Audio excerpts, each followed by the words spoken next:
بسم اللہ الرحمن الرحیم انا نحن نزلنا الذکر وانا لہ لحافظون آمنت باللہ صدق اللہ مولانا العظیم ان اللہ وملائکتہ یصلون علی النبی یا ایہا الذین آمنوا صلوا علیہ وسلموا تسلیما الصلاۃ والسلام علیک یا رسول اللہ وعلی آلک وصحابک یا حبیب اللہ۔ آج جس اہم موضوع پر میں تھوڑی سی گفتگو کرنا چاہتا ہوں وہ قرآن پاک کا تحفظ ہے، قرآن پاک کی تکریم ہے۔ اللہ پاک نے واضح طور پر قرآن پاک میں ارشاد فرما دیا ہے،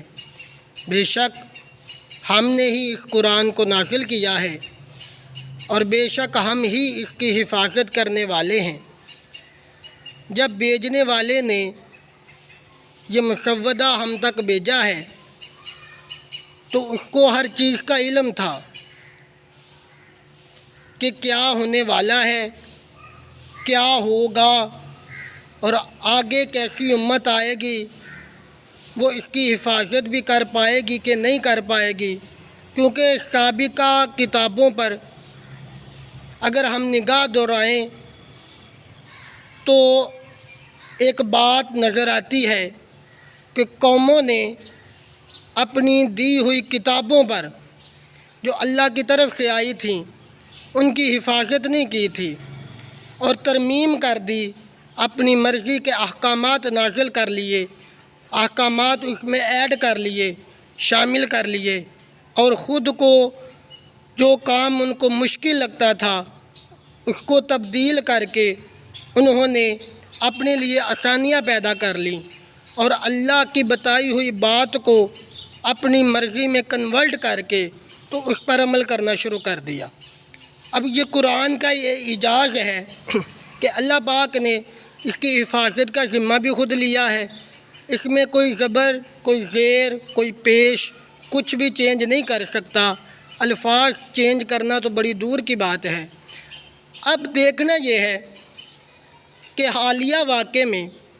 سوڈان کے اندر جو واقعہ پیش آیا، عید کے دن سر عام سرکاری طور پر قرآن پاک کی بے حرمتی کی گئی، قرآن پاک کو جلایا گیا، تو یہ پیغام مغرب والے کیا دینا چاہ رہے ہیں؟ کیونکہ قرآن پاک کو تبدیل تو وہ کر نہیں سکے، 1400 سال ہو گئے، قرآن پاک کو تو وہ تبدیل نہیں کر سکے اور نہ قیامت تک کر سکیں گے۔ یہ ہمارے لیے ایک لمحہ فکریہ ہے، یہ امت مسلمہ کو ایک چیلنج ہے کہ آئے دن وہ کبھی حرمت رسول پر بات کرتے ہیں، کبھی آقا علیہ السلام کے خاکے شائع کرتے ہیں، کبھی قرآن پاک کی بے حرمتی کرتے ہیں، اور ہم سے سراپا احتجاج بن کر وقتی طور پر ایک احتجاج ریکارڈ کروا کر ہماری ذمہ داری پوری ہو جاتی ہے، اور مغرب والے چند دنوں کے لیے، چند مہینوں کے لیے یا کچھ سالوں کے لیے وہ خاموش ہو جاتے ہیں، لیکن دوبارہ وہی حرکت کرتے ہیں۔ ہمارا المیہ یہ ہے کہ ہم ایک امت ہونے پر آج تک قادر نہیں ہو سکے۔ اگر ایک امت ہو کر ایک پلیٹ فارم پر ایک اچھے اور بھرپور انداز میں ان کو میسج دیا جائے اور سخت میسج دیا جائے تو میرا خیال ہے کہ مغرب والے اس بات سے باز آ جائیں گے۔ اللہ پاک ہماری امت کو متحد ہونے کی توفیق عطا فرمائے، اور یہ جو سوڈان کا واقعہ پیش آیا ہے اس کی بھرپور مذمت کرتے ہیں۔ انشاءاللہ اگلے ویلاگ میں میں کچھ حقائق بھی پیش کروں گا امت کی تباہی کے، تو تب تک اجازت دیجیے اور ویٹ کریے گا اگلے ویلاگ کا۔ انشاءاللہ کچھ حقائق آپ کے سامنے پیش رکھیں گے اور وہ حقائق حقیقت پر مبنی ہوں گے، کہ ہم لوگ کیوں آگے نہیں بڑھ پائے۔ جزاک اللہ، آپ کا بہت شکریہ، آپ نے سماعت فرمایا۔ السلام